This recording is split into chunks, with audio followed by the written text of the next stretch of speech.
Това е нашата книжка, посветена на частта човека и природата и ключовете думи към произведенията по литература в 6-ти клас, които са: Хубава си, моя Горо, Отечество любезно, Из розовата долина и Тунджа, При Рилския манастир и Моето семейство и други животни.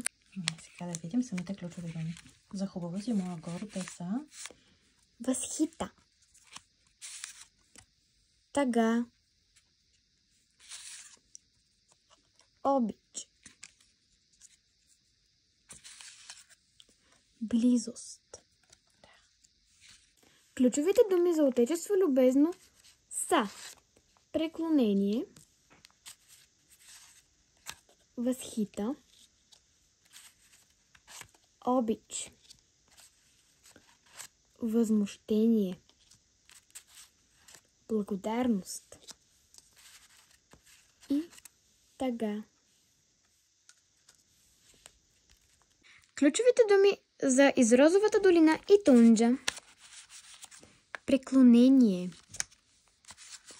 обич, възхита. Те са само трички. При Рилският манастир думите са преклонение, закрила, гордост, обич, покой и възхита. Последно е Моето семейство и други животни. Там думите са възхита, обич,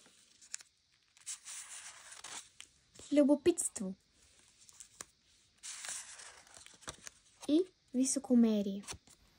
Поздрави от нашето домашно училище!